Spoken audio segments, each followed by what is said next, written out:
seal. It's kind of an at-risk plant. Some people, you know, I don't know how it happened, but there's like basically 4 accepted substances to use in alternative medicine.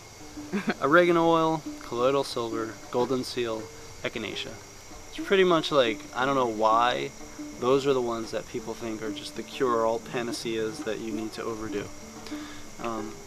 Golden seal is popular because it has this yellowing. Yellow is associated with the gallbladder. The thing about yellow is that this chemical, one of the chemicals in here is called berberine. And so you can actually see as I peel this back, you're going to see this kind of yellow-like color, right? Very bitter. So this is a extremely bitter plant, and of course that would give affinity for cleansing, right? Detoxification. You can also see there are thorns.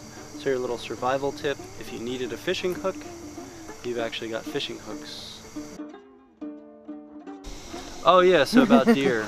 So at the turn of the century they were almost extinct because people were eating them. So the problem is not deer. The problem is cows. People are eating cows. If people were not eating cows, there would be no deer. So the same is true for this. Like, these plants would not be that widespread if people were actually consuming them on a regular basis. So they seem to be very, you know, overtaking, but it's mostly because human beings are not having any interaction with their local ecosystem. It's like peppermint, you know, does anybody ever grow peppermint in your garden? Right, it just spreads and spreads and spreads. However, how many box teas of peppermint are you buying at the grocery store while the peppermint sits there going like, what's going on here? I thought we had like, you planted me for a reason. I thought we had a relationship. Right? I thought we had a relationship here. Do I need to stalk your Facebook? Figure out what's going on here? Peppermint, Celestial Seasonings. You're hanging out with Celestial Seasonings? Natural flavors.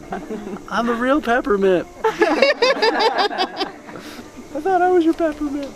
So there's like a huge disconnection that we have to reconcile of understanding like, why is peppermint spreading, right? So use peppermint as the example. Does anyone know how much peppermint you would require for 1 vial of essential oil, for example? You know, you would have to ravage a whole field of it.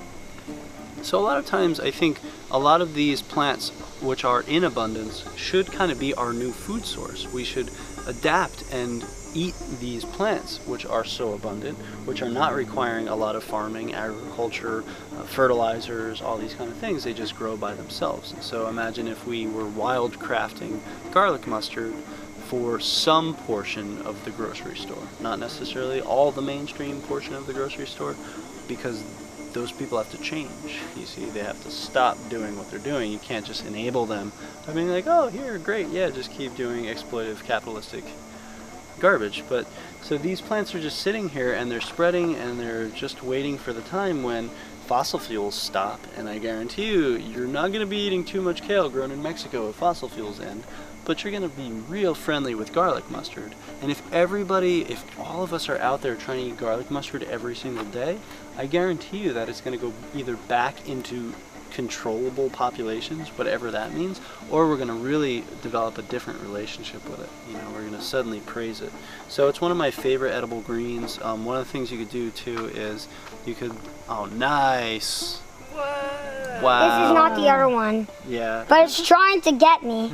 No, I don't think it's trying to get you. It might be trying to crawl towards you, but even if it crawls towards you, it's not going to get you. Usually get you means it's going to like start attacking you or biting you. I highly doubt that this caterpillar is going to do anything like that. That's a fierce caterpillar. But some people do get allergic I know. apparently to getting like those spikes in them, which is why they have those. Wait, there's spikes? They're kind of spikes, but they're not really, I've never had the issue, but Not everybody like gets hair. hurt from them. You have to have a reaction. let's see if he likes my hand.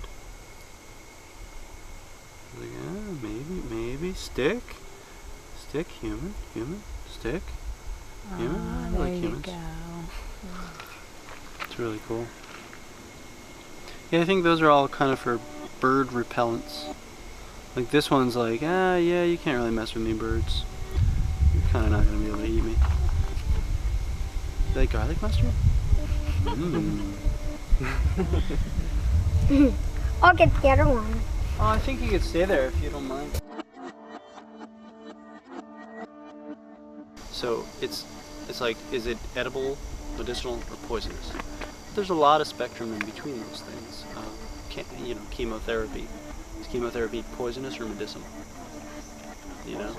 Poisonous. I'll never do it. It sort of depends. I mean, you know, it depends on the situation and our life and our quality of life and our readiness to die and our fear at the time and all Our these beliefs. you know, beliefs, you know, millions of factors. So the same is true for a lot of herbs which are poisonous, like pokeweed comes to mind. There's also yew, taxus species, which are now being shown to, in low doses, kill cancer cells. Actually cause cancer cells to kill themselves. It's called apoptosis, right? So the difference between medicine and poison is in the dose, as I think it was Paracelsus said. So this is kind of an understanding that needs to continue to be refined versus like, is it poisonous or is it edible? Like, wow, there's a lot of gray area there, and we should be like chemists, you know what I mean? Like, we're supposed to be intelligent. That's not an intelligent statement in a century with so much capacity of laboratory analysis and everything.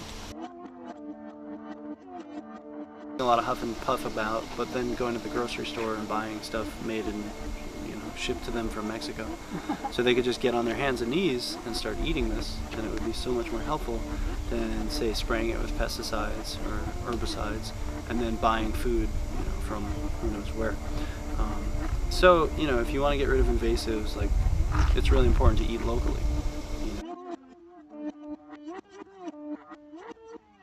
Easy, you just take, and you can do this with kale or anything, just take a bowl and put whatever you want in it. Like, for some reason, the only good time of using nutritional yeast is there. Or you can do like cashew, you can blend cashews and do nutritional yeast and like tamari. And then you kind of just stir all the leaves in it, plop it on a dehydrator. You don't need an Excalibur or anything like that. I have like those jerky makers from the 1980s that nobody ever used. Both of my grandmas had one, so I inherited these like circular ones. They're like probably $6 on Craigslist. Are they plastic? Yeah, you know, they're plastic. So. You have one of those. But you can't. Even Excalibur has plastic sheets, so you can't avoid the plastic entirely. But the temperature is pretty low, and you just dehydrate them, and they're really good. And you can sprinkle those on salad or put them on soups or just eat them as they are. Otherwise, you can totally saute them. They're really great. I love to eat garlic mustard, greens, and anything really. So kale, basically, like wild kale, you know, all in the Brassica family. So we talked about a lot of the mint family. We saw a lot of mint family plants yesterday. We're going to see, that's basically one of the only Brassica families around. If you're into farming or gardening, usually that's like spring, you know, early spring, and then they're kind of out of the phasing right now, and then you're seeing a lot of aster plants. We'll see a bunch of asters in flower. Right, that's probably grapes.